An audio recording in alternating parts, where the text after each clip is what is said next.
नमस्कार माझ्या प्रिय विद्यार्थी बंधू आणि भगिनींनो, मी प्राध्यापक मारुती विठ्ठल शेळके आपल्या सर्वांचं मास्टरमाइंड करिअर अकॅडमी या महाराष्ट्रातील सर्वोत्तम व्यासपीठावरती सहर्ष असे स्वागत करीत आहे।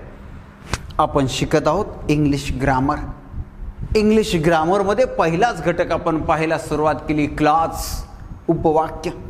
यामध्ये आपण मग क्लॉजचे दोन प्रकार, अगोदर क्लॉजचा अर्थ पाहिला, त्यानंतर क्लॉजचे दोन प्रकार, मेन क्लॉज, सबऑर्डिनेट क्लॉज पाहिले, त्यानंतर आपण सबऑर्डिनेट क्लॉजचे प्रकार पाहत आहोत। सबऑर्डिनेट क्लॉजचे पहिले दोन प्रकार नाउन क्लॉज आणि ॲडजेक्टिव्ह क्लॉज आपले संपले आणि आज आपल्याला तिसरा क्लॉज पाहायचा आहे, तिसरा सबऑर्डिनेट क्लॉजचा प्रकार पाहायचा आहे आणि तो म्हणजे ॲडव्हर्ब क्लॉज। ॲडव्हर्ब क्लॉज काय आहे यासाठी आपल्याला ॲडव्हर्ब म्हणजे काय त्याची बेसिक माहिती, त्याचा बेसिक अर्थ असायला पाहिजे। मग ॲडव्हर्ब म्हणजे काय अगोदर आपण समजून घेऊया। Adverb, what is mean by adverb? क्रियाविशेषण। क्रियाविशेषण असं त्याला मराठीमध्ये म्हणतात ॲडव्हर्बला। मग क्रियाविशेषण किंवा what is mean by an adverb? A word which tells something about a verb, an adjective or another adverb is called an adverb। असा शब्द अ वर्ड, असा शब्द जो क्रियापद, विशेषण किंवा इतर क्रियाविशेषणाबद्दल विशेष माहिती देतो त्या शब्दाला क्रियाविशेषण असे म्हणतात। म्हणजे असा एक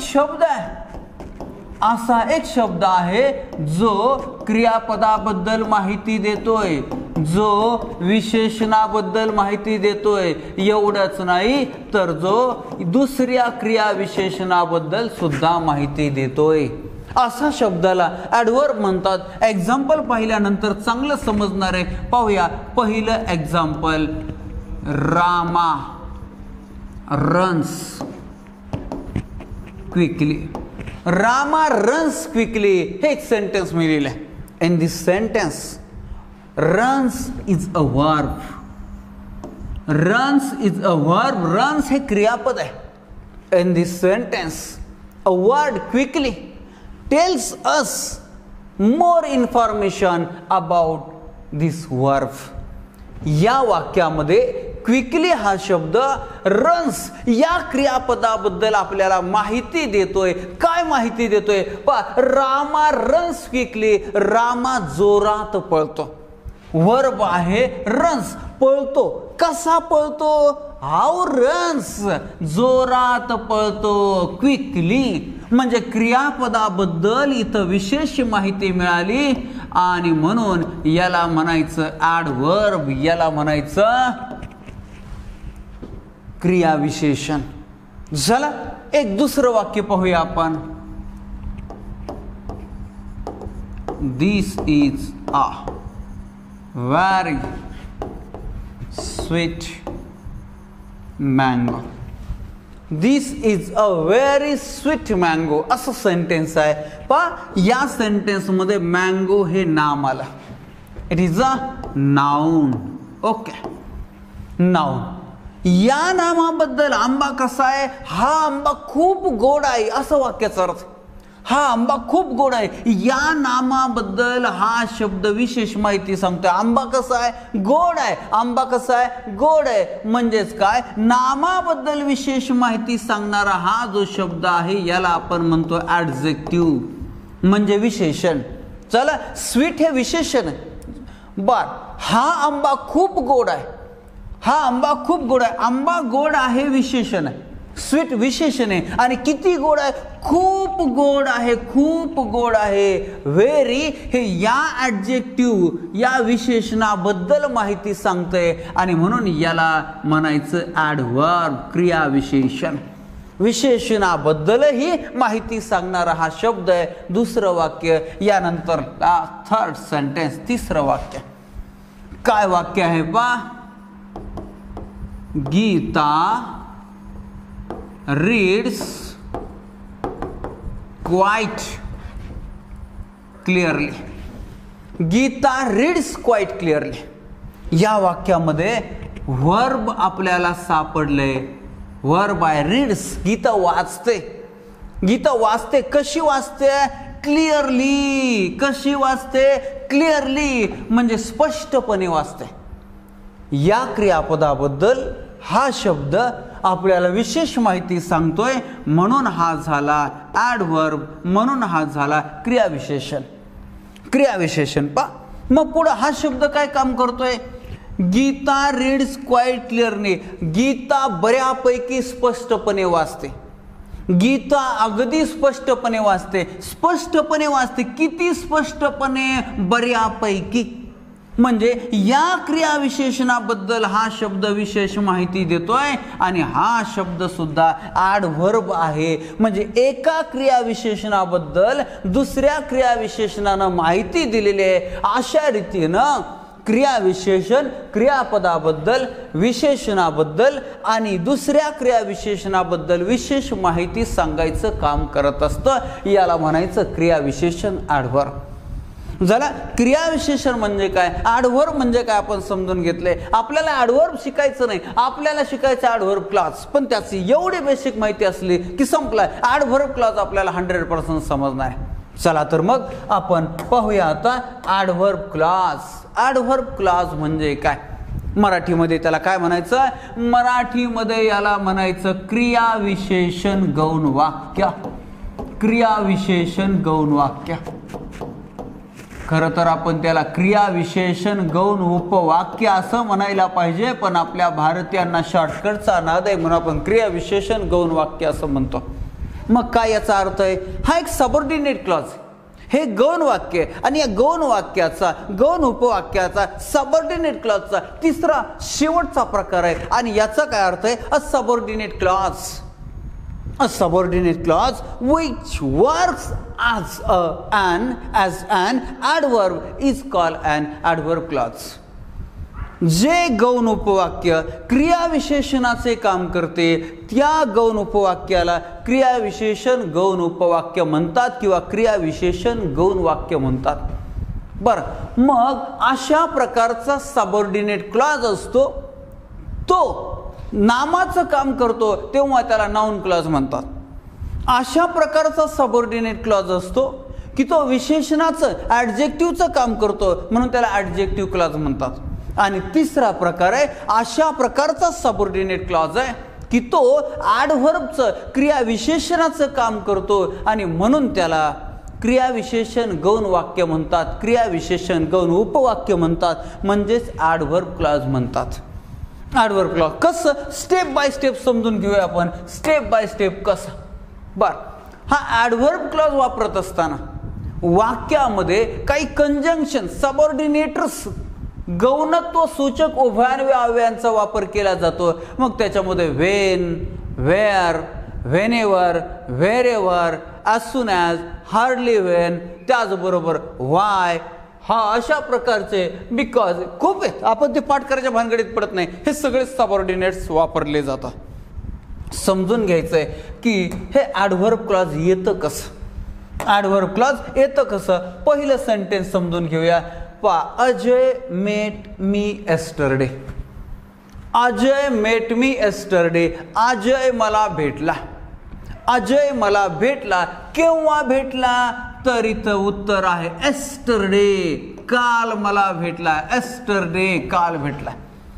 भेटण्याच्या क्रियेबद्दल इथं मेट, भेटण्याच्या क्रियेबद्दल माहिती सांगितली आणि केव्हा भेटला वेळ सांगितली, क्रियापदाबद्दल माहिती सांगितली आणि हा एकच शब्द आहे. याला म्हणायचं क्रियाविशेषण. याला म्हणायचं क्रियाविशेषण. ॲडव्हर्ब हा झाला ॲडव्हर्ब. क्रियापदाबद्दल विशेष माहिती सांगणारा एकच शब्द आहे, एक शब्द आहे, म्हणजेच ते ॲडव्हर्ब आहे, क्रियाविशेषण आहे. चला दुसरं वाक्य सांगतो तुम्हाला. Ajay is in the class. पा Ajay is in the class.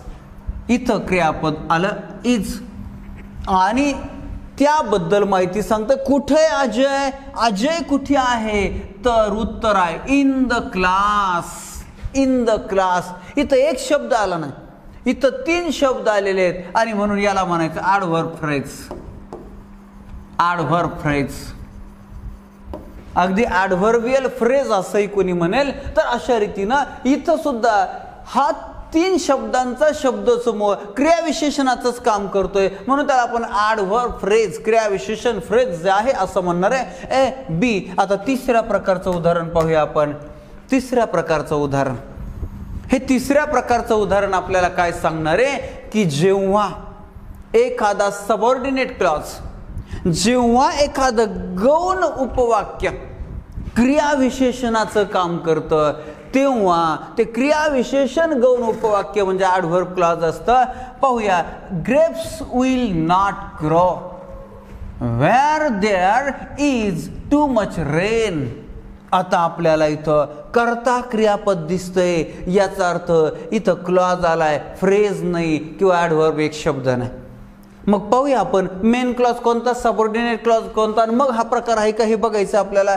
तर इथं कंजंक्शन आलंय, इथं कंजंक्शन आलंय, याचा अर्थ आपल्याला सबऑर्डिनेट क्लॉज सापडलाय. Where there is too much rain हा झाला सबऑर्डिनेट क्लॉज, आणि उरलेला हा जो भाग आहे हा झाला main clause.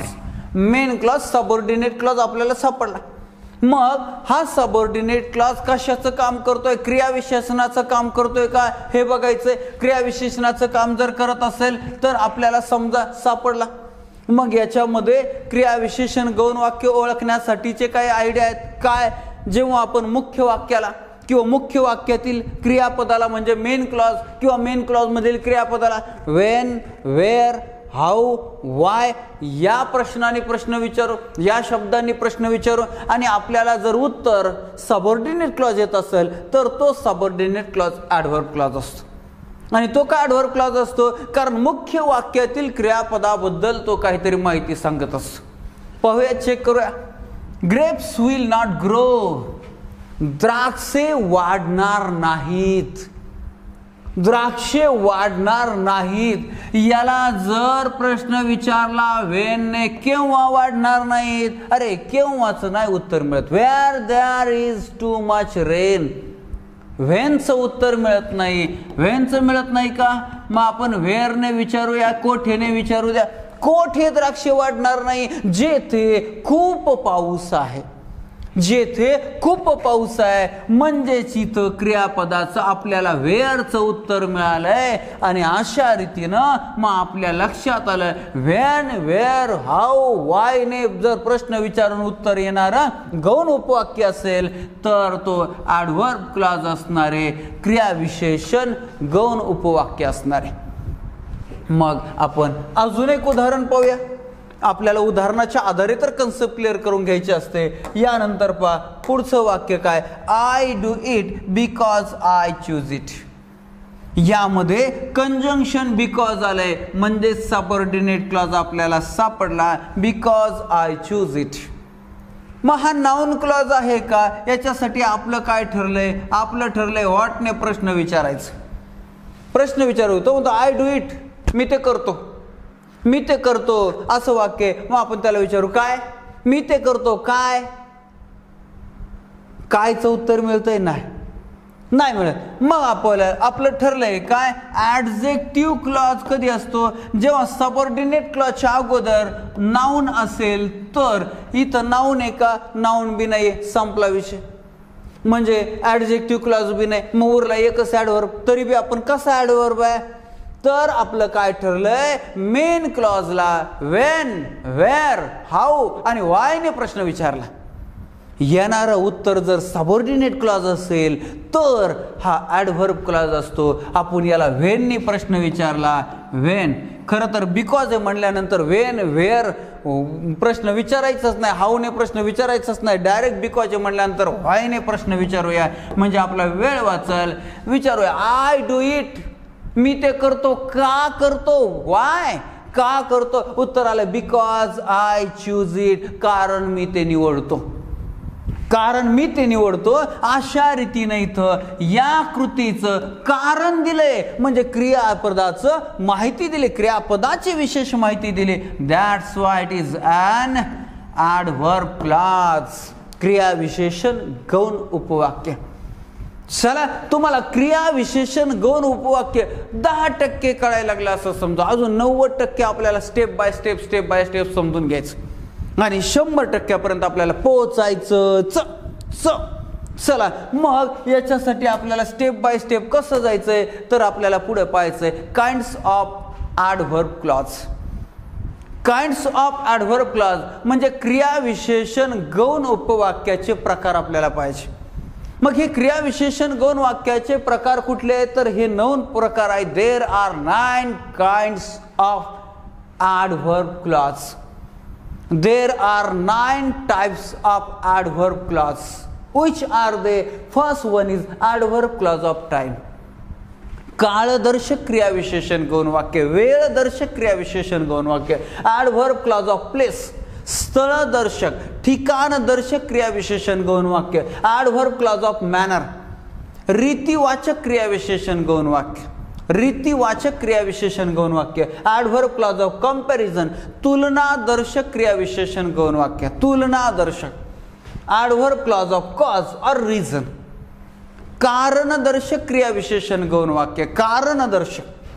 Adverb clause of purpose, हेतुदर्शक क्रियाविशेषण गौण वाक्य. ॲडव्हर्ब क्लॉज ऑफ रिझल्ट और कन्सिक्वेन्स, परिणामदर्शक क्रियाविशेषण गौण वाक्य. ॲडव्हर्ब क्लॉज ऑफ कंडिशन, अटदर्शक क्रियाविशेषण गौण वाक्य. ॲडव्हर्ब क्लॉज ऑफ कन्सेशन और कॉन्ट्रॅक्ट, विरोधदर्शक क्रियाविशेषण गौण वाक्य.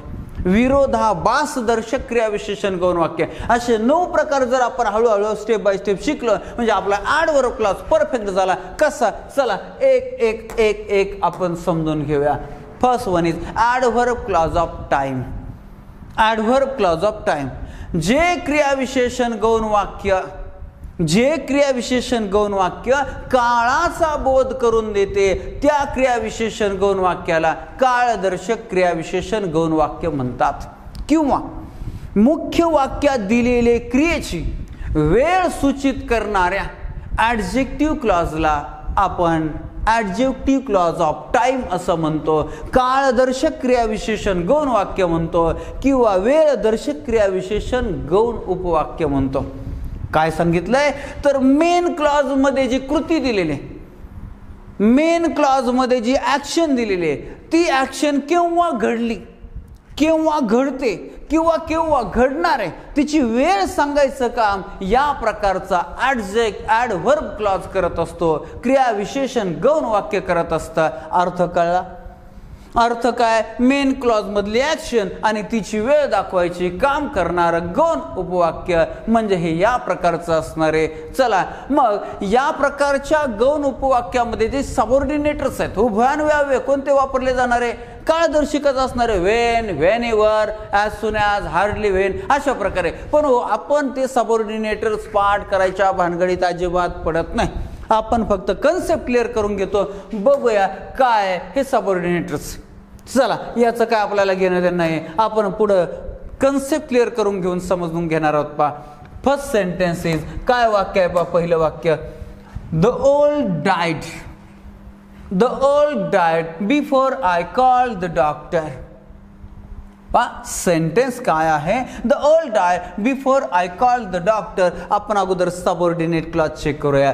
इथं बिफोर हे काळदर्शक उभयान्वय इथं वापरलंय. कंजंक्शन इथं आलंय म्हणून आपल्याला सबऑर्डिनेट क्लॉज सापडला. हा आहे सबऑर्डिनेट क्लॉज. मग आपण आता हा सबऑर्डिनेट क्लॉज नाउन क्लॉज आहे का हे अगोदर चेक करू. द ओल्ड डायड, वृद्ध व्यक्तीचा मृत्यू झाला. काय उत्तर मिळतंय? नाही मिळत. दुसरं पाहूया की या सबऑर्डिनेट क्लॉजच्या अगोदर जर नाम हा शब्द नाम असेल तर आपण याला ॲडजेक्टिव्ह क्लॉज म्हणू. इथं डायड वर्ब आलंय, क्रियापद आलंय म्हणजे ॲडजेक्टिव्ह बी नाही, राहिला ॲडव्हर्ब. पण तो कसा तो आपल्याला पाहायचा आहे. ॲडव्हर्ब आहे का? द ओल्ड डायड, वृद्ध व्यक्तीचा मृत्यू झाला. आपलं काय ठरलंय? ॲडव्हर्ब क्लॉज ओळखण्यासाठी त्याला केव्हा, कोठे, का, कसे यांनी प्रश्न विचारल्यानंतर जर आपल्याला क्लॉज उत्तर येत असेल, गौण उपवाक्य उत्तर येत असेल तर ते गौण उपवाक्य म्हणजे ॲडव्हर्ब क्लॉज असणार आहे. केव्हा मृत्यू झाला? Before I call the doctor. डॉक्टरांना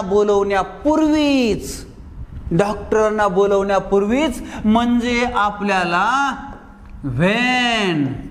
व्हेनने प्रश्न विचारल्यानंतर आपल्याला उत्तर मिळालं. ॲडव्हर्ब क्लॉज आहेच. आणि हा ॲडव्हर्ब क्लॉज ऑफ टाइम आहे. हे कसं करणार आहे? जेव्हा आपण ॲडव्हर्ब क्लॉज ऑफ टाइमचं काय क्ल्यू आहे, जेव्हा आपण मेन क्लॉजला केव्हाने प्रश्न विचारू आणि येणारं उत्तर ॲडव्हर्ब क्लॉज असेल, केव्हाने म्हणजेच वेनने प्रश्न विचारू आणि येणारं उत्तर जर ॲडव्हर्ब क्लॉज असेल तर तो असतो ॲडव्हर्ब क्लॉज ऑफ टाइम. कारण का? या मृत्यूची वेळ दिली, मृत्यूची वेळ दिली तर क्रिया आहे, डायड मरण्याची क्रिया आहे आणि तिचा काळ, तिची वेळ इथं दिलेली आहे डॉक्टरांना बोलवण्यापूर्वीच. झालं ॲडव्हर्ब क्लॉज ऑफ टाइम. आता तुम्हाला स्टेप बाय स्टेप 10% 11% गेलं, पुढचं वाक्य तुम्ही सोडायचं 12%, पुढं आपल्याला 100% जायचंय. पहा वाक्य काय आहे? I get up before the sun rises. हे वाक्य ॲडव्हर्ब क्लॉज ऑफ टाइम आहे का हे पाहायचं. आता पॉज करा आणि तुम्ही ओळखा सबऑर्डिनेट क्लॉज कोणता आहे आणि मग ॲडव्हर्ब आहे का हे बी पाहायचंय. आपण पहा, त्याच्यानंतर मग माझे मी सोडून देतोय ते तुमचं बरोबर येते का हे तुम्ही चेक करायचं. परत इथं आपल्याला बिफोर कंजंक्शन सापडलंय म्हणजे आपल्याला सबऑर्डिनेट क्लॉज सापडला. सबऑर्डिनेट क्लॉज आहे बिफोर द सन रायजेस. बरं, सबऑर्डिनेट क्लॉज सापडलाय. मग हा सबऑर्डिनेट क्लॉज हा ॲडव्हर्ब आहे, ॲडजेक्टिव्ह आहे का नाउन क्लॉज आहे हे बी कळायचं. आपण डायरेक्ट ह्याच प्रकारचा आहे का एवढंच चेक करूया. मग आपण या मेन क्लॉजला प्रश्न विचारायचा, वेन, वेअर, वाय आणि हाऊने. बघूया. पहिला प्रश्न आहे, आय गेट अप, मी उठतो. बिफोर द सन रायजेस, सूर्य उगवण्यापूर्वी मी उठतो. केव्हा उठतो? प्रश्न विचारू की व्याने? केव्हा उठतो? सूर्योदयापूर्वी, सूर्योदयापूर्वी, सूर्य उगवण्यापूर्वी. उत्तर मिळालं की? उत्तर मिळालं आणि उत्तर मिळालं ॲडव्हर्ब क्लॉज ऑफ टाइम. उठण्याच्या क्रियेची वेळ इथं सांगितलेली आहे आणि म्हणून इथं ॲडव्हर्ब क्लॉज ऑफ टाइम. झाला. दुसरं वाक्य आता तुम्हाला बी चांगलं सोडवता यायला लागलंय. तिसरं तर एकदम 100%च तुमचं बरोबर यायला पाहिजे. हे 100% काय वाक्य बघूया. He went home after he had finished his work. Sentence read केलं, कंजंक्शन ओळखलं, कंजंक्शन इथं आफ्टर. कंजंक्शन सापडलं म्हणजे आम्हाला सबऑर्डिनेट क्लॉज सापडला की सबऑर्डिनेट क्लॉज क्लिअर झाला. After he had finish his work. Okay. मग हा सबऑर्डिनेट क्लॉज ॲडव्हर्ब क्लॉज आणि टाइम आहे का हे बी चेक करूया. ही वेंट होम, तो घरी गेला. आपण त्याला विचारू की वेनने केव्हा घरी गेला? When he went. केव्हा गेला? After he had finish his work. त्याचं काम पूर्ण करून गेलाय, त्याचं काम पूर्ण केल्यानंतरच गेलाय म्हणजे इथं जाण्याची क्रिया आहे आणि या जाण्याच्या क्रियेची वेळ इथं मेन्शन केली adverb clause of time. Adverb clause of time म्हणजेच वेळदर्शक क्रिया विशेषण गौण वाक्य आपल्याला सापडलं. आता तुम्हाला जवळपास 90% हे ओळखता यायला लागलं असं ॲडव्हर्ब क्लॉज ऑफ टाइम. बघा आता हे सोडून दाखवा. पॉज करा, पहा हे आहे का या प्रकारचं. पाहूया आपण हे या प्रकारचं आहे का. When she saw me she smiled. चला सेंटेन्स रीड केलं. आपल्याला कंजंक्शन कुठं सापडतोय? अरे इकडं आलं कंजंक्शन, सुरुवातीला आलं. इकडं आलं म्हणजे आपल्याला इथं सबऑर्डिनेट क्लॉज सापडला. When she saw me C smile. जेव्हा तिनं मला पाहिलं ती हसली. बरं वाटत की नाही आता? हा आता बरं वाटत असं. जेव्हा तिनं मला पाहिलं ती हसली. हा मेन क्लॉज आहे. या मेन क्लॉजला प्रश्न विचारू की वेननी? वेननी प्रश्न विचारला आणि उत्तर आपलं जर गौण क्लॉज सबऑर्डिनेट क्लॉज आलं तर ते समजायचे ॲडव्हर्ब क्लॉज ऑफ टाइमच. म्हणजे वेननी प्रश्न विचारला तर ॲडव्हर्ब क्लॉजच आहे आणि ॲडव्हर्ब क्लॉज कोणता तर टाइम आहे. अगदी साधा सोपा. केव्हा हसली? केव्हा हसली? जेव्हा तिनं मला पाहिलं. म्हणजे आपल्याला उत्तर मिळालं की. उत्तर काय मिळालंय? हे टाइम हे मिळालंय. ती हा नाही तिचा नाही विषय, इकडं चोराच्या मनात चांदणं. उत्तर क्लिअर झालंय adverb clause of time.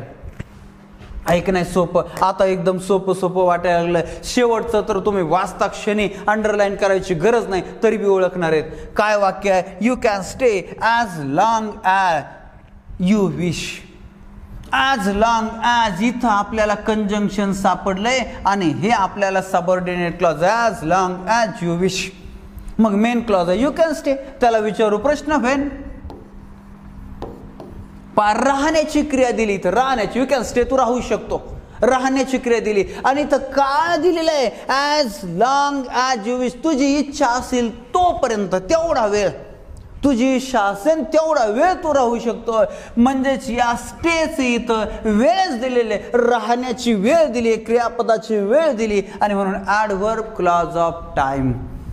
Adverb clause of time अशा रीतीनं ॲडव्हर्ब क्लॉजचा पहिला प्रकार आपला क्लिअर झाला. Adverb clause of time. आता पाहूया आपण दुसरा प्रकार.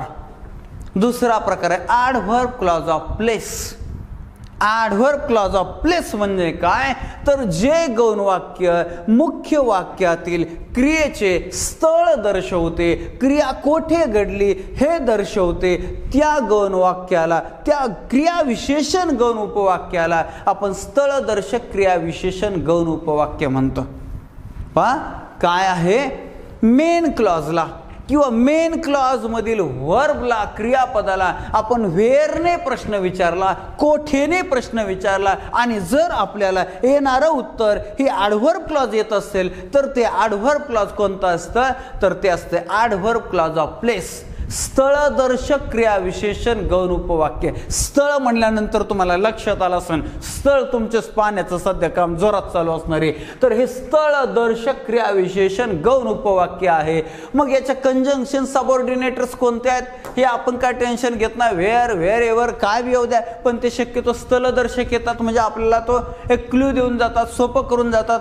मात्र ते 100% सोपं करीत नाही, त्याच्यामुळे आपण त्यांच्या लांदा लागत नाही. आपल्याला असा क्ल्यू पाहिजे जो 100% लागू पडतो, ज्याला अपवाद नाही का, काय नाही का, काय नाही. आणि म्हणून अशाच गोष्टी आपण शिकतो की आपलं ऐन वेळेला परीक्षेच्या वेळेस कन्फ्युजन होणार नाही. पाहूया मग आपण आपलं काय ठरलंय की मेन क्लॉज मधील क्रिया जी दिली तिचं स्थळ जर सबऑर्डिनेट क्लॉज मध्ये मिळत असेल म्हणजे मेन क्लॉजला आपण व्हेरने प्रश्न विचारला आणि त्याचं उत्तर सबऑर्डिनेट क्लॉज येत असेल तर ते असणारे ॲडव्हर्ब क्लॉज. आणि ॲडव्हर्ब क्लॉजचा कोणता प्रकार, तर ॲडव्हर्ब क्लॉज ऑफ प्लेस. नावातच आहे, प्लस दाखवतोय, प्लस. पाहूया आपण पहिलं उदाहरण मी सोडून देणार, दुसरं तुम्ही सोडवायचं. You can put it wherever you like. आपल्याला कंजंक्शन सापडलं वेअर एव्हर. कंजंक्शन सापडलं म्हणल्यानंतर आपला सबऑर्डिनेट क्लॉज क्लिअर झाला, wherever you like. You can put it wherever you like. आता आपण या मेन क्लॉजला प्रश्न विचारू. मेन क्लॉजला काय ठरलं आपला प्रश्न विचारायचा, वेअरने प्रश्न विचारायचा, कोठेने प्रश्न विचारायचा. कोठेने, यू कॅन पुट इट, तू ते ठेवू शकतो. कुठं, कोठे ठेवू शकतो, वेअर. तर उत्तर आहे वेअर एव्हर यू लाईक. तुला जिथं वाटन तिथं, डोक्यावर ठेव, नाही तर अजून कुठे ठेव. झालं, ठिकाण क्लिअर झाले आपल्याला, वेअरने प्रश्नाचं उत्तर आले. That's why adverb clause of place. या क्रियेचा इथं प्लेस सांगितलंय, स्थळ सांगितलंय, ॲडव्हर्ब क्लॉज ऑफ प्लेस. आता दुसरं तिसरं तुम्हालाच ओळखायचं. सेकंड सेंटेन्स काय, आता तुम्हाला एकदम आयडिया बऱ्यापैकी चांगली क्लिअर झालेली असणार आहे. They can stay where they are. आता तुम्हाला कंजंक्शन आणि सबऑर्डिनेट क्लॉज लगेच क्लिअर कळून गेला, संपला विषय, वेअर दे आर. मग इथं आपल्याला प्रश्न विचारायचा वेअरने, कोठेने. दे कॅन स्टे, ते राहू शकतात. कोठे राहू शकतात, वेअर दे आर, ते जिथं आहे तिथं, ते जेथे आहे तिथं राहू शकतात. ठिकाण कळलंय, संपला ॲडव्हर्ब क्लॉज ऑफ प्लेस. तुम्हाला चांगल्या पद्धतीनं कॉन्फिडन्स आलेला आहे. आता तुम्ही भराभर सोडवणार आहे. तिसरं sentence, where there is a will there is a way. जेथे इच्छा असते तेथे मार्ग निघतो, अशा प्रकारची म्हण तुम्हाला, अशा प्रकारचं वाक्य तुम्हाला माहिती आहे. आणि आता इच्छा जन्माला आली, इच्छा निर्माण झाली प्रत्येकाच्या मनात, मी यशस्वी होणारच तर निघणारच. अगोदर स्वप्न यशाचं असो नाही तर अपयशाचं असो आपल्या मनात जन्म घेत असतं, तयार होत असतं आणि मग मैदानावर असतं. अगोदर तुमच्या मनात यशाला निर्माण होऊ द्या, अगोदर तुमच्या मनामध्ये आनंदाला जिंकण्याला निर्माण होऊ द्या आणि मग आयुष्यामध्ये रणांगणावर 100% तुमचा विजय निश्चित आहे. बर, where there is a will. मग आपल्याला इथं पहा कंजंक्शन सापडलं, where there is a will. Subordinate clause सापडला आपल्याला. मग आपण याला प्रश्न विचारू, देअर इज अ वे, मार्ग कुठे आहे, जेथे इच्छा आहे. मार्ग कुठे आहे, जेथे इच्छा आहे. संपलं ना. आपल्या वेअरचं उत्तर मिळालं, कोठेचं उत्तर मिळालं, जागा मिळाली, प्लेस मिळालं, सबऑर्डिनेट क्लॉज ऑफ प्लेस. किती सोपं आहे. पुढे जाऊया. आता चौथं तर तुमचं काय वाचता क्षणी तुम्ही शोधणार आहे. You can go wherever you like झालं. वेअर एव्हर यू लाईक हा झाला सबऑर्डिनेट क्लॉज. आणि इथं यू कॅन गो तू कुठं जाऊ शकतो, कुठं जाऊ शकतो. वेअर तर त्याचं उत्तर वेअर एव्हर यू लाईक, तुला जिथं आवडेल तिथं. ओके, प्लेस तुमचं क्लिअर झालं. प्लेस क्लिअर झालं. पुढचं वाक्य पाहूया. I make friends wherever I गो.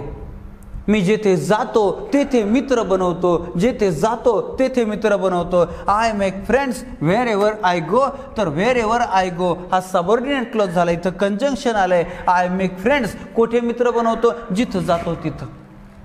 ठिकाणाचाच उल्लेख आहे म्हणून ॲडव्हर्ब क्लॉज ऑफ प्लेस. बघा अशा रीतीनं ॲडव्हर्ब क्लॉज ऑफ प्लेस हा टॉपिक सुद्धा आपला, हा प्रकार सुद्धा आपला संपला. याच्यानंतर पुढचा प्रकार आहे adverb clause of manner. Adverb clause of manner म्हणजे काय? रीतिवाचक क्रियाविशेषण गौण वाक्य. रीतिवाचक क्रियाविशेषण गौण वाक्य म्हणतात. म्हणजे काय बा? मुख्य वाक्यातील किंवा मेन क्लॉजमधील क्रियेची रीत दर्शवणाऱ्या क्रियाविशेषण गौण उपवाक्याला रीतिवाचक क्रियाविशेषण गौण उपवाक्य म्हणतात. काय तर मेन क्लॉज मध्ये जी क्रिया दर्शवलेली आहे, ऍक्शन दर्शवलेली आहे, ती कशी कळते? राजू पळतो, कसा पळतो? जोरात पळतो. राजू चालतो, कसा चालतो? तुरु तुरु चालतो. तर क्रिया कशी घडते? क्रिया कशी घडते? तो वाचतो, कसा वाचतो? मोठ्याने वाचतो. बरोबर आहे. तर जे क्रियाविशेषण गौण वाक्य क्रिया कशी घडते या प्रश्नाचं उत्तर सांगतं, त्या क्रियाविशेषण गौण वाक्याला रीतिवाचक क्रियाविशेषण गौण उपवाक्य म्हणतात. म्हणजेच मेन क्लॉजला किंवा मेन क्लॉजमधील व्हर्बला, क्रियापदाला आपण हाऊने प्रश्न विचारला, कशाने प्रश्न विचारला, कशी, कसा, कसेने प्रश्न विचारला आणि येणारं उत्तर जर ॲडव्हर्ब क्लॉज असेल तर ते असते ॲडव्हर्ब क्लॉज ऑफ मॅनर. रीतिवाचक क्रियाविशेषण गौण वाक्य. बर, आणि मग याचे सबऑर्डिनेटर्स उभे दिलेले असतात, ॲज वगैरे, पण आपण त्याच्या काय भानगडीतच पडत नाही. आपण हे पाठ करायच्या भानगडीत पडत नाही. आपण समजून घेतो. समजून घेऊया. पहिलं उदाहरण. काय उदाहरण आहे? He talked as though he knew everything. पहा, आपल्याला इथं कंजंक्शन मिळालंय म्हणजे आपल्याला सबऑर्डिनेट क्लॉज मिळाला. As though he knew everything झाला. सबऑर्डिनेट क्लॉज मिळालाय. मग हा subordinate clause adverb clause of manner आहे का? याच्यासाठी आपल्याला प्रश्न विचारायचा आहे. हाऊ म्हणजेच काय? कशी, कसे किंवा कसा यानं प्रश्न विचारायचं. ही टॉक्ड, तो बोलतो, कसा बोलतो? कसा बोलतोय? उत्तर काय? As though he knew everything. जसं काय त्याला सर्व माहिती. तो असा बोलतो, कसा बोलतो, जसं काही त्याला सर्व माहिती आहे. संपला विषय. उत्तर हाऊने मिळालंय. आणि म्हणून हा क्लॉज जो आहे हे क्रियाविशेषण गौण वाक्य जे आहे, रीतिवाचक क्रियाविशेषण गौण वाक्य. दुसरं वाक्य तुम्ही सोडवायचं आहे. पहा, दुसरं वाक्य काय? You may do as you like. You may do as you like. इथं कंजंक्शन सापडलं म्हणजे आपल्याला सबऑर्डिनेट क्लॉज सापडला. You as you like. मग मेन क्लॉज काय? You may do. You may do. आपण याला जर प्रश्न विचारला, यू मे डू, तू करू शकतो. यू मे डू, तू करू शकतो का? बघा, you may do as you like. कसं करू शकतो? तुला जसं वाटन तसं. तुला जसं वाटन तसं. अशा रीतीनं इथं आपल्याला ॲडव्हर्ब क्लॉज ऑफ मॅनर सापडला. ॲडव्हर्ब क्लॉज ऑफ मॅनर सापडला. ठीक आहे. दुसऱ्या क्रमांकाचं उदाहरण सुद्धा आपलं सुटलं. याच्यानंतर आपण पुढे जाणार आहोत. पुढचा प्रकार ॲडव्हर्ब क्लॉज ऑफ कंपॅरिझन. नावातच आहे पा, तुलनादर्शक क्रियाविशेषण गौण उपवाक्य. ज्या क्रियाविशेषण गौण वाक्यामध्ये ज्या ॲडव्हर्ब क्लॉजमध्ये तुलना दर्शवलेली असते त्या क्रियाविशेषण गौण वाक्याला आपण तुलनादर्शक क्रियाविशेषण गौण उपवाक्य म्हणतो. म्हणजेच हे ॲडव्हर्ब क्लॉज कसं आहे? कंपॅरिझन दर्शवतं. आणि या प्रकारचे वाक्य हे डिग्रीचे वाक्य असतं. मग त्याच्यामध्ये positive degree, comparative degree, superlative degree, ह्या ज्या डिग्री आहेत त्या डिग्रीचं वाक्य असतं. तुलना दिलेली असते. साधं सोपं आहे. पाहूया आपण याचे उदाहरणं. याच्यामध्ये मग पॉझिटिव्हमध्ये जसं आपण ॲज सो ॲज वापरतो, कंपॅरेटिव्हमध्ये दॅन वापरतो, या शब्दांचा प्रामुख्याने वापर केला असतो सबऑर्डिनेटर्स म्हणून, उभयान्वय म्हणून. मग वाक्य कसे पाहूया आपण. First sentence is he is stronger than Mahesh is. Conjunction म्हणून इथं दॅनचा वापर केलाय म्हणजे आपल्याला सबऑर्डिनेट क्लॉज सापडलाय दॅन महेश इज. चला तुलना केली, ही स्ट्रॉंगर दॅन महेश इज म्हणजेच इथं तुलना केलेली आहे आणि तुलना करण्यासाठी या सबऑर्डिनेट क्लॉजचा वापर केलाय ॲडव्हर्ब क्लॉज ऑफ कंपॅरिझन. एकदम सोपं आहे पहा. याच्यानंतर पुढचं वाक्य सोडवा तुम्ही. Ravi is not so clever as you think. Ravi is not so clever as you think. इथं कंजंक्शन आपल्याला सो ॲज आहे, so as, so clever as you think इथपर्यंत हा झाला सबऑर्डिनेट क्लॉज. आणि मग यामध्ये आपल्याला तुलना दर्शवलेली आहे. रवी आणि इथं यू याच्यामध्ये तुलना दिलेली आहे आणि त्यामुळं इथं तुलनादर्शक क्रियाविशेषण गौण वाक्य. Ravi is not so clever as you think. As you think, तू जसा विचार करतो तितका नाही रवी हुशार नाहीये. तर अशा प्रकारे तुलना दर्शवण्यासाठी तुलनादर्शक क्रियाविशेषण गौण वाक्य सुद्धा आपलं संपलं. याच्यानंतर जो पुढचा प्रकार आहे तो आहे adverb clause of reason cause. कारण दर्शवणाऱ्या, कॉज दर्शवणाऱ्या, रिझन दर्शवणाऱ्या ॲडव्हर्ब क्लॉजला आपण ॲडव्हर्ब क्लॉज ऑफ कॉज किंवा ॲडव्हर्ब क्लॉज ऑफ रिझन म्हणतो. म्हणजेच कारणदर्शक क्रियाविशेषण गौण उपवाक्य म्हणतो. मेन क्लॉजमध्ये जी क्रिया दर्शवलेली आहे, जी घटना दर्शवलेली आहे, त्या क्रियेचे, त्या घटनेचं कारण दर्शवणारं क्रियाविशेषण गौण वाक्य म्हणजेच कारणदर्शक क्रियाविशेषण गौण वाक्य असतं. हे कसं ओळखायचं? एकदम सोपं आहे पहा. काय, आपण मेन क्लॉजला जर व्हायने प्रश्न विचारला, मेन क्लॉजला जर व्हायने प्रश्न विचारला तर आपल्याला या प्रकारच्या ॲडव्हर्ब क्लॉजमध्ये त्याचं उत्तर मिळत असतं, म्हणजेच कारण मिळत असतं. म्हणून अशा प्रकारचे सबऑर्डिनेटर्समध्ये पहा conjunction because, as, since, that अशा प्रकारच्या या कंजंक्शनचा वापर केला जातो. उदाहरण म्हणून आपण पाहूया. उदाहरण काय आहे? I came late because I did not get the train on time. इथं बिकॉज ही कंजंक्शन आलंय म्हणजे सबऑर्डिनेट क्लॉज आलाय. Because I did not get the train on time. Main clause आहे आय केम लेट. आपण याला प्रश्न विचारू वायने, मी उशिरा आलो का? का? कारण मिळतं because I did not get the train on time. मला आगगाडी वेळेवर मिळाली नाही म्हणून मी उशिरा आलो. अशा रीतीनं हा सबऑर्डिनेट क्लॉज या क्रियेचं कारण सांगतोय म्हणून कारणदर्शक क्रियाविशेषण गौण उपवाक्य. कारण दर्शवणाऱ्या क्रियाविशेषण गौण उपवाक्याला दुसरं काय म्हणायचं? कारणदर्शकच म्हणायचं. किती सोपं आहे बघा. दुसरं उदाहरण. As he was ill. As he was ill, he could not attend my birthday party. मग इथं आपल्याला अगोदर कंजंक्शन शोधायचंय. कुठं कंजंक्शन सापडलंय? इथं कंजंक्शन सापडलंय as he was ill. मग मेन क्लॉज आहे he could not attend my birthday party. याला प्रश्न विचारू आपण व्हायने. येतंय का उत्तर? का? ही कुड नॉट, माझ्या बर्थडे पार्टीला तो उपस्थित राहू शकला नाही कारण ॲज ही वॉज इल, तो आजारी होता. कारण तो आजारी होता. इथं रिझन सापडले आपल्याला, कॉज सापडले, कारण सापडले. कारण दर्शक क्रियाविशेषण गौण वाक्य. चला याच्यानंतर पुढे पहा. तिसरं वाक्य तुम्ही सोडवायचंय. आता पॉज करा. पॉज करून सबऑर्डिनेट क्लॉज ओळखा आणि मग ते या प्रकारचं आहे का. ठीक आहे, मी सोडून दाखवतो. Now that you have come, let us start the work. Now that you have come, let us start the work. तर याच्यामध्ये let us start the work subordinate clause सापडले आपल्याला.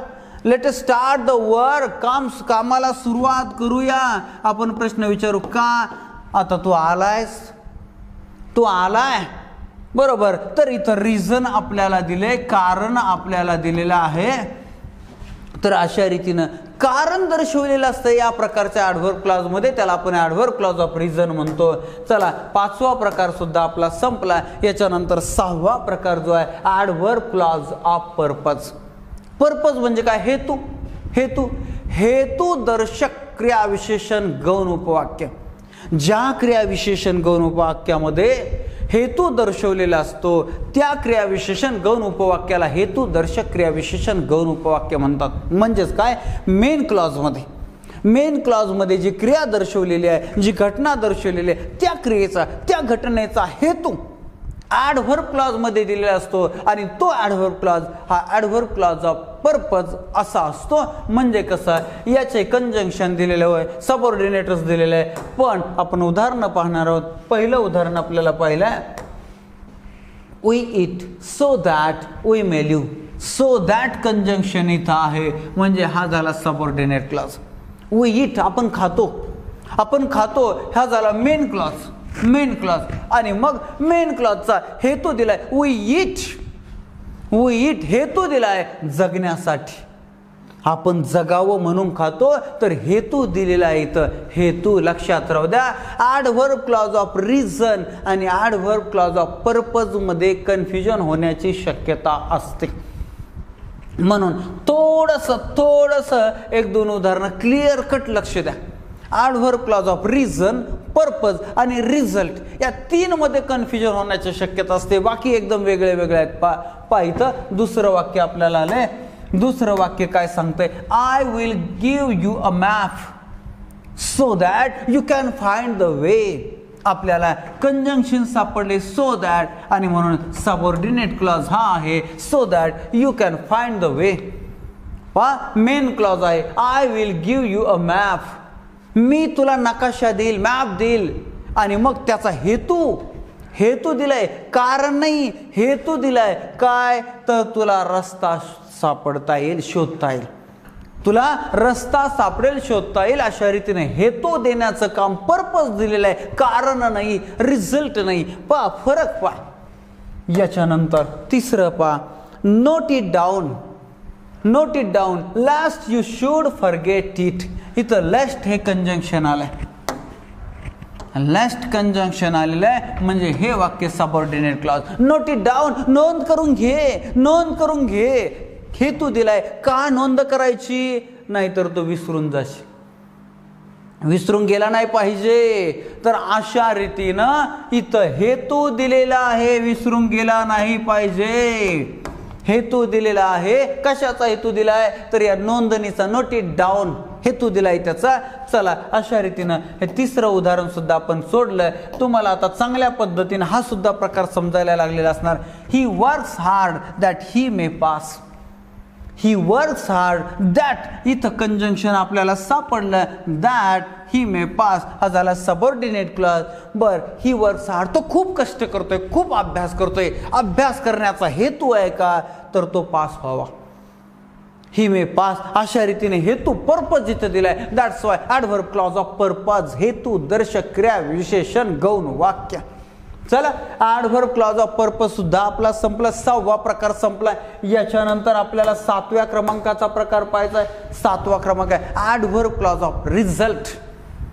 परिणामदर्शक क्रिया विशेषण गौण वाक्य. ज्या क्रिया विशेषण गौण वाक्यामध्ये परिणाम दर्शवलेला आहे, रिझल्ट दर्शवलेला आहे, त्याला म्हणतात ॲडव्हर्ब क्लॉज ऑफ रिझल्ट. परिणामदर्शक क्रिया विशेषण वाक्य. म्हणजेच काय? मेन क्लॉजमध्ये जी ॲक्शन, जी घटना दिली, तिचा परिणाम जो आहे तो सबऑर्डिनेट क्लॉज मध्ये दिलेला असतो. याचे कंजंक्शन जे आहे सो दॅट, सच दॅट वगैरे. तर याचं वाक्य आपण सोडूया. याचा एक्झाम्पल आहे he is so rich that he can buy a new car. आपल्याला अगोदर कंजंक्शन शोधायचंय, कंजंक्शन सापडलंय आणि म्हणून आपल्याला सबऑर्डिनेट क्लॉज सापडलाय that he can buy a new car. आता मेन क्लॉज काय आहे? He is so rich. Main clause आहे तो खूप श्रीमंत आहे आणि त्याचा परिणाम काय आहे? तो नवीन कार खरेदी करू शकतो. तो नवीन कार, श्रीमंत आहे म्हणून रिझल्ट सापडला. इथं परिणाम दिलेला आहे. संपला ना विषय. किती सोपा आहे. पुढचं सेंटेन्स पाहूया. He is such a good man that all respect him. अगोदर आपल्याला अर्थाच्या अगोदर कंजंक्शन शोधून सबऑर्डिनेट क्लॉज काढायचा आहे. He is such a good man that all respect him. That all respect him. झाला सबऑर्डिनेट क्लॉज सापडला. मेन क्लॉज बघूया. He is such a good man. तू खूप चांगला माणूस हो. खूप चांगला माणूस आहे. खूप चांगला शिकवतो. खूप चांगला वागतो. म्हणून तर सर्वांना लेक्चर्स आवडतात. म्हणून तर साऱ्या महाराष्ट्राचे चांगले प्रतिसाद कमेंटच्या रूपाने मिळतात. हे वेगळे गंमत आहे.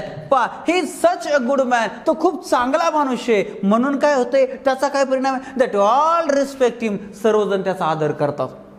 परिणाम आहे तो चांगला माणूस आहे याचा रिझल्ट आहे. याचा परिणाम आहे की त्याचा सर्वजण आदर करतात. Result adverb clause of result. परिणामदर्शक क्रियाविशेषण गौण वाक्य. ओके. तिसरा सोडवायचंय. तुम्ही पॉज करायचंय आणि मग सोडवायचंय. काय पा Rahul is so fat that he can run fast.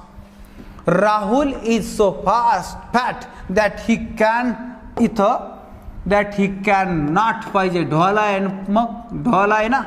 That he can not run fast. आता आपल्याला इथं कंजंक्शन सापडले. That he can not run fast. मग मेन क्लॉज काय. Rahul is so fat. Rahul खूप ढोला आहे. खूप जाड आहे. आणि पुढं काय म्हणून त्याचा परिणाम आहे. म्हणून तो पळू शकत नाही. जोरात पळू शकत नाही. हा रिझल्ट आहे. जाड आहे आणि त्याचा परिणाम आहे. म्हणून तो जोरात पळू शकत नाही. वेगाने पळू शकत नाही. सोपं आहे. रिझल्ट दिसतोय. परिणाम दिसतोय. आणि म्हणून ॲडव्हर्ब क्लॉज ऑफ रिझल्ट. परिणामदर्शक क्रियाविशेषण गौण वाक्य. शेवटचं तुम्ही सोडवा. शेवटचं वाक्य काय. He was so thirsty that he could not weight.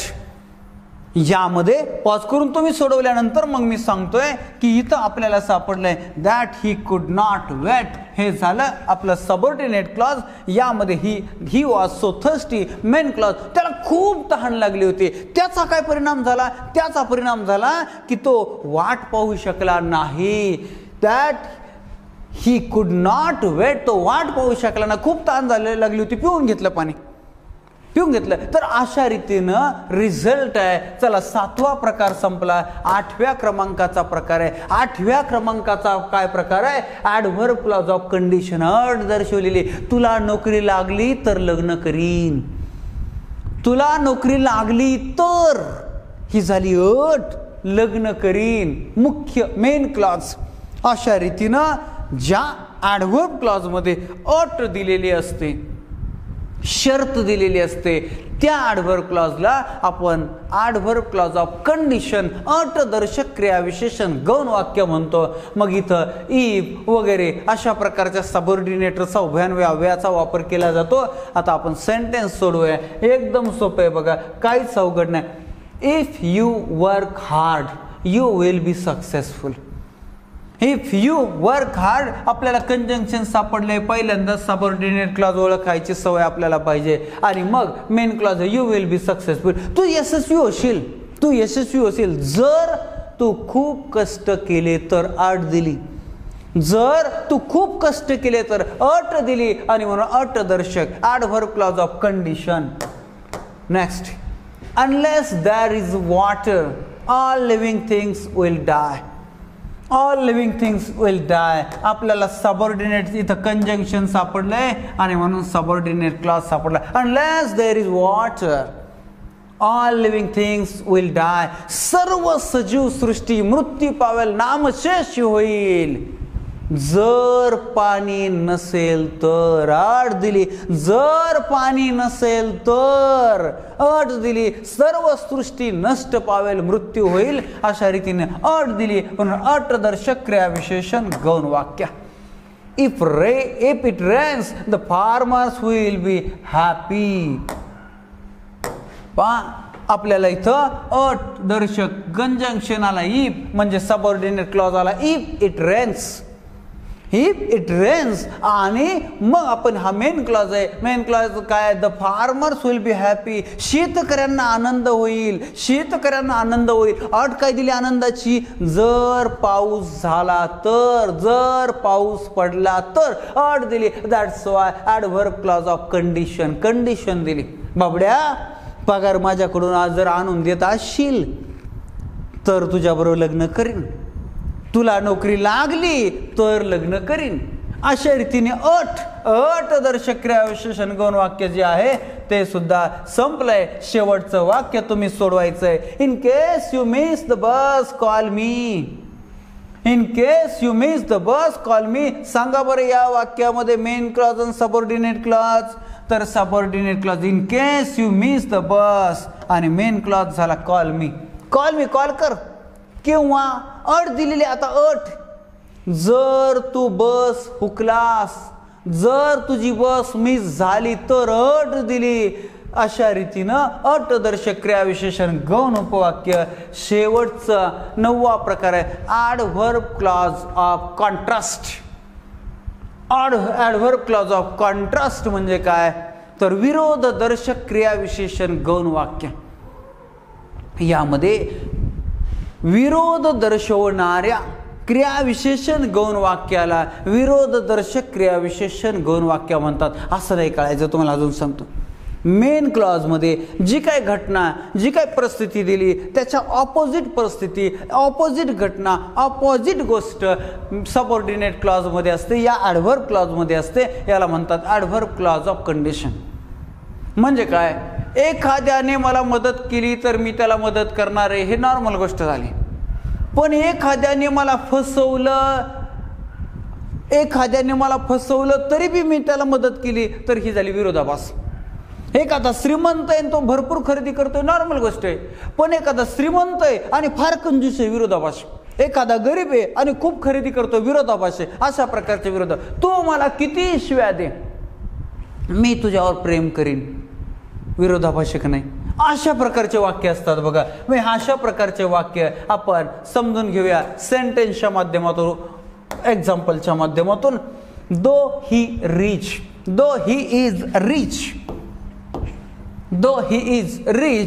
He is a Mysore.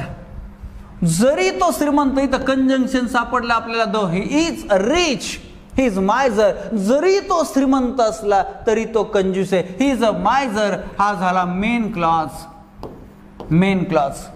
तो कंजूस आहे आणि काय, जरी तो श्रीमंत आहे. म्हणजे इथं दोन विरोधाभास दर्शक वाक्य, कंजूस आहे, श्रीमंत आहे, आणि म्हणून याला म्हणायचं ॲडव्हर्ब क्लॉज ऑफ कॉन्ट्रास्ट. दुसरा इवन इफ, किंवा त्याच्या जागेवरती आपण कंजंक्शन नो मॅटर पण वापरू शकतो. No matter you abuse me, I will continue to love you. जरी तू मला शिव्या दिल्या तरी मी तुझ्यावर प्रेम करत राहील. तर इथं आपल्याला कंजंक्शन इवन इफ किंवा नो मॅटर आहे, आणि म्हणून आपल्याला इथं सबऑर्डिनेट क्लॉज आहे हा यू अब्यूज मी एवढ्या प्रकार. आणि हा झाला मेन क्लॉज.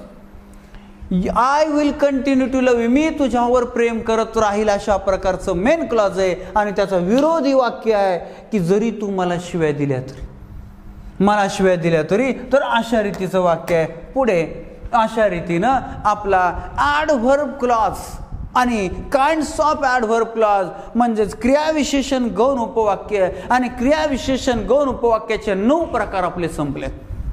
आपण नाउन क्लॉज शिकलो, ॲडजेक्टिव्ह क्लॉज शिकलो आणि ॲडव्हर्ब क्लॉज शिकलो. पण आता त्याचा परीक्षेला जशा प्रकारचे वाक्य येतात, ते परीक्षेला येण्याचे वाक्य जे आहेत ते वाक्य तुम्हाला सोडवता आले की क्लॉज कुठल्याही लेवलचा, कुठल्याही पातळीवरचा प्रश्न तुम्हाला सोडवता येणार आहे. याच्यासाठी हे ट्रिक्स मिक्स आणि अत्यंत आत्तापर्यंत आलेले काही फसवे प्रश्न हे आपल्याला सोडायचे. पण ते पुढील भागामध्ये, आज या भागात इथंच थांबूया. धन्यवाद.